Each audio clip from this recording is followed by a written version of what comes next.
All right, shalom, and welcome to another lesson. Today's lesson, you know, we want to go into, or before we go into the lesson, we want to say Barakatah Yahweh and Barakatah Yahweh Shai. So, you know, what we want to do is go into something called history. You know, this is going to be like an ongoing series, Lord's Wills, as you know, Elder Tahar likes to do on some of his series, make it a ongoing thing. And we call it history because it, you know, history covers a lot. And the lesson that we want to go into today is called historical proof of the 10 lost tribes of Israel. And you know, I want to give shout outs and thanks to the brothers out in Chicago. They had came across some information the Lord gave them on the so-called Indian tribes of the so-called Americas. And they had gone into it, they did a lesson on it, and they broke certain things down that was beautiful. So we wanted to take that same information that they brought out, because there's a lot of information in there, and hit certain points I'm sure they already hit, but we want to kind of go over some stuff and bring out some scriptures, you know, pertaining to these things.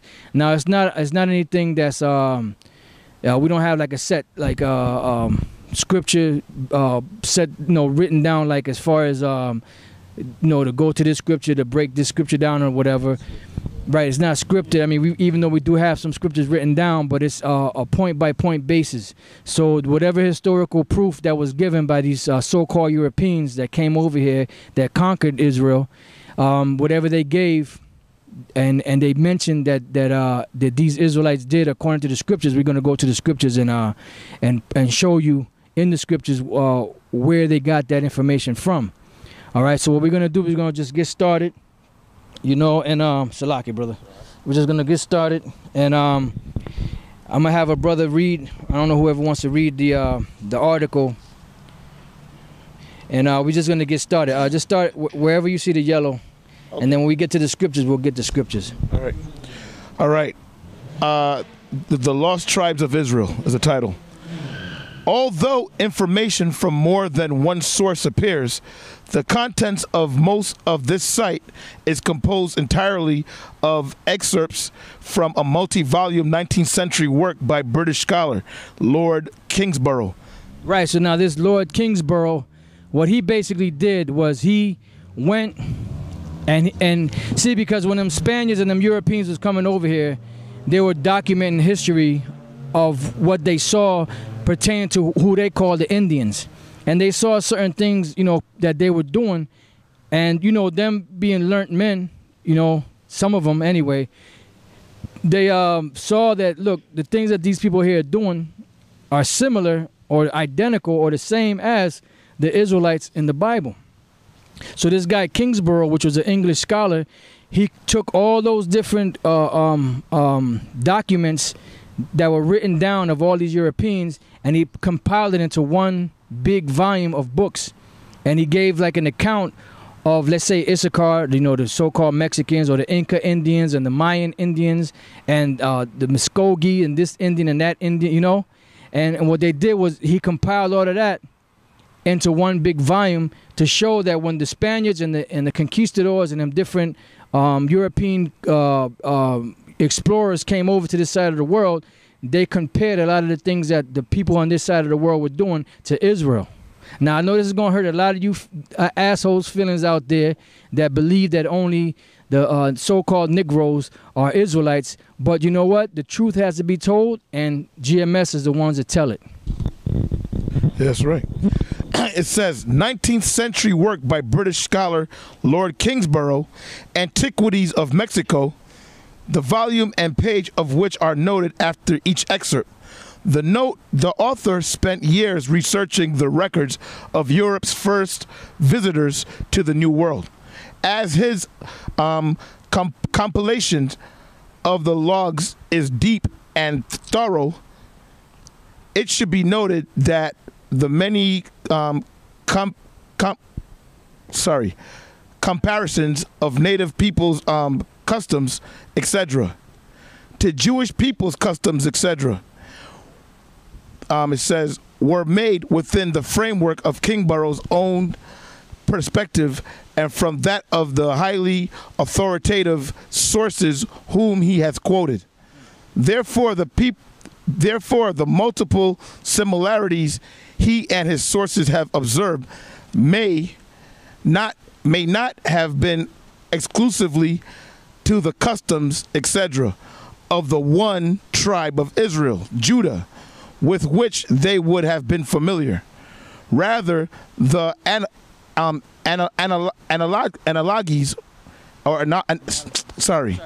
analogies they described may have unknowingly been to the collective tribes, since there presumably would have been discernible closeness in their traits.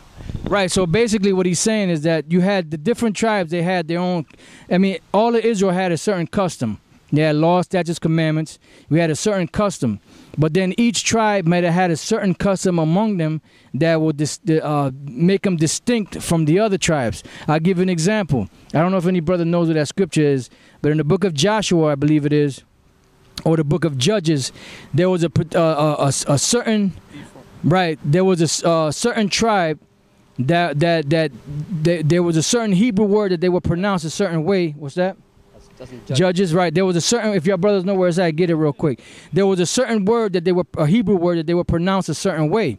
Now, the Ephraimites couldn't pronounce that word that particular way, you know? So then, if they were to say that they were of this particular tribe, of that particular tribe, they would know that they were lying just by the way that they pronounced that particular word. You got it? Okay, good. So we're going to read that.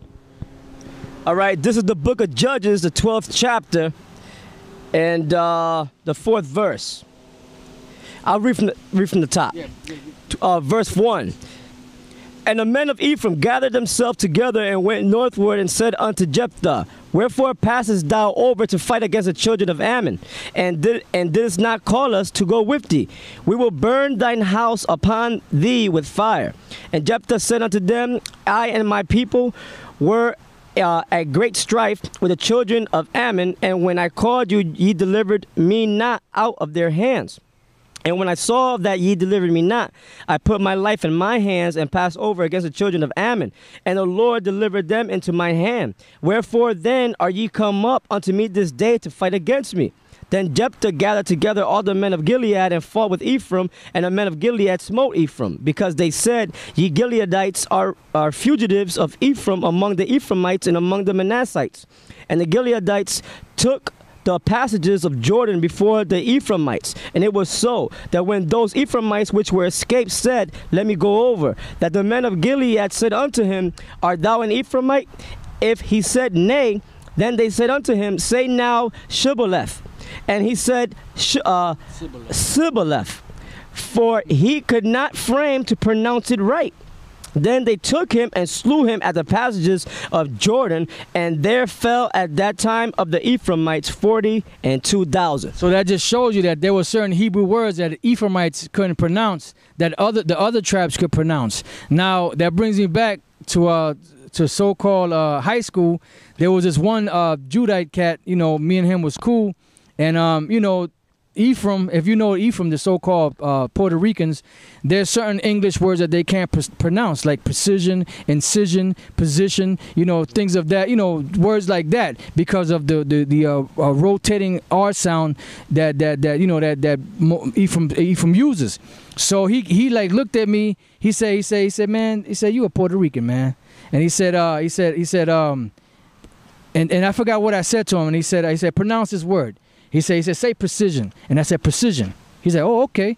Because most Puerto Ricans back then couldn't say that, you know, because of this, you know, because I speak Spanish, but, you know, I primarily speak English, you know, so I was able to pronounce a word that they couldn't pronounce. So it kind of brought me back just now to that point. So there. Or vice versa, you got like Ephraim, they roll that R. Right. Like a lot of Judites, they might speak Spanish, but when it come time to roll that R, they can't, you know. Right. That's another thing. The Ephraim rolls their R's. So even Issachar rolls their R's different from how Ephraim rolls their R's, you know. So That's another little thing, another little difference. So now, basically, what it is there were certain different customs that differentiated each one of the tribes. So there were certain things that you might see in the Israelite here in the Americas that it may be similar to the Judah, Benjamin, and Levi, but they were a little different. It says